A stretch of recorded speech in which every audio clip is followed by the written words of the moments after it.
De l'union de Mbotansemi Thomas et Yaya Mpolo Ngimbi naquirent 7 enfants. Le 6e enfant appelé Nemwandansemi vécut sa naissance dans des circonstances particulières en pleine forêt du secteur de Mongolwala à Luozi dans la province du Congo central. Ce 24 mars 2020, le fondateur, réformateur et leader charismatique Nemwandansemi fêtera ses 70 années sur Terre. Qui est donc Mwandansemi ? Diplômé en maths physique de la Téné de Ngiringiri, il a poursuivi ses études universitaires en chimie et physique à la faculté des sciences de l'Université catholique de Levanium, l'actuelle université de Kinshasa. Après ses brillantes études, il fut engagé comme chef de section chimie du laboratoire de l'Office des routes, puis plus tard comme chef de section bactériologie à l'Institut de médecine tropicale de l'ex-hôpital Mamayemo. Finalement, il s'est fait élire député à l'Assemblée nationale du Congo pendant la législature de 2006 et de 2011. Face aux cris de souffrance sans fin et de la misère du peuple congolais, le 4 janvier 2020, il a été nommé président de la République fédérale du Congo par le Seigneur Sabaoth pour mettre fin à la misère des peuples congolais. Depuis qu'il fut sacré en 1969 par l'archange Mwanda Nkongo pour être le leader du peuple Congo afin de restaurer la dignité du peuple de la race noire et impulser le développement intégral de l'Afrique, Nemwandansemi mène un combat acharné pour reconstruire l'ancien royaume Congo, Congolien Totela, détruit par les frontières coloniales insensées. En même temps, provoquer l'émergence en Afrique centrale d'une civilisation moderne particulièrement adaptée à la mentalité négro-africaine et finalement faire de cette Afrique centrale une puissance mondiale. Les forces du mal ont tenté de s'opposer à lui, de le tuer, de le réduire au silence, mais il a su déjouer toutes leurs ruses et attaques machiavéliques. Personne de ce monde ne peut arrêter la mission salvatrice pour laquelle il s'est réincarné sur Terre en cette époque historique de l'ère du Verseau. Le monde n'a pas le moyen de me tuer, rassure Nema Wembankosi auprès de ceux qui veulent l'entendre.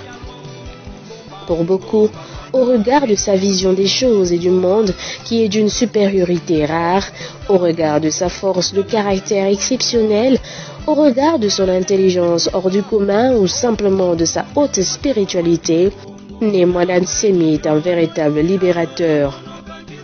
C'est l'homme qui incarne les luttes, les espoirs et les aspirations les plus profondes des peuples de la race noire en général, des peuples bantous de l'Afrique centrale et des Congolais en particulier. Il est le seul et unique leader qui incarne le combat pour lequel le seigneur Kimbangu a été cloué en prison pendant 30 ans. Dans les plans d'existence supérieurs, il est l'un de 72 ancêtres divinisés connus sous le nom de Nkwatulendo, l'homme puissant, Nema Wembankosi, le dictateur divin, l'homme qui mate les lions.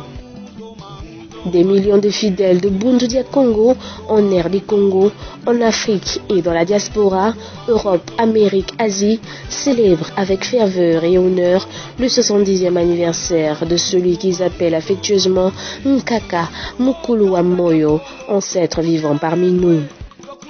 Sa passion, c'est éveiller l'homme noir avant de le libérer du joug de l'impérialisme et de ses prédateurs.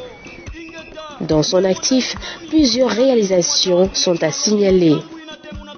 Il a fondé le Bundu Dia Congo, une organisation politico-religieuse qui est une fusion des anciennes écoles d'initiation à la mystique Congo. Bundu Dia Congo porte un message invincible. Un enseignement politico-spirituel qui est d'une envergure universelle. On retiendra que si les Blancs peuvent lire leurs histoires généalogiques et prophétiques dans la Bible chrétienne, les Arabes dans le Coran, les Chinois et Asiatiques dans le Bhagavad Gita et autres, les peuples de la race noire ont désormais leur Bible.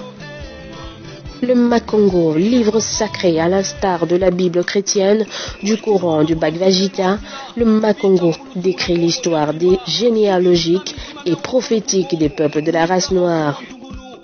Ce livre sacré détient le secret de la libération totale et définitive du joug de ceux qui dominent les peuples de la race noire depuis des siècles. Les Congolais sont invités à découvrir le mécanisme déclencheur de la sortie de crise multiforme qui se trouve caché dans les passages de ce livre sacré, inspiré et dicté par les êtres de l'espace pour les peuples de la race noire.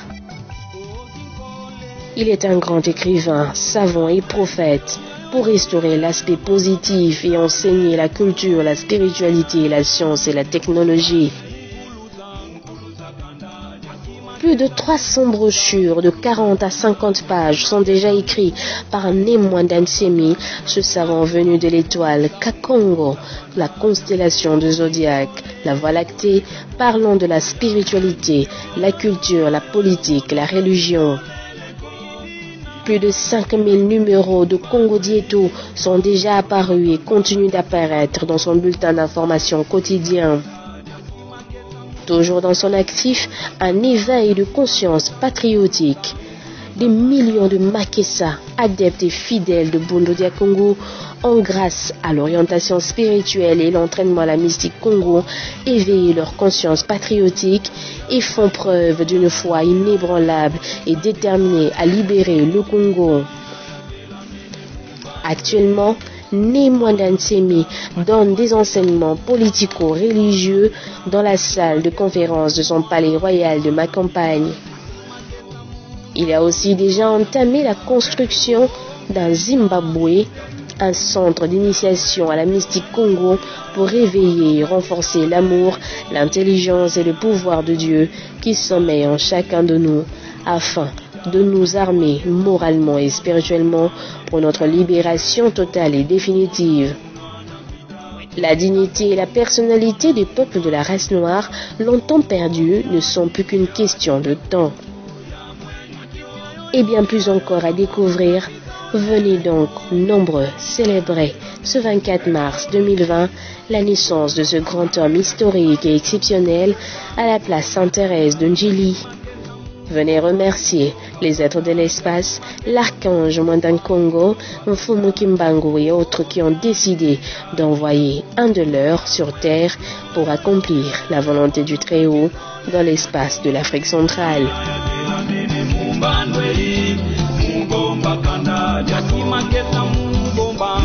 Mbakanda,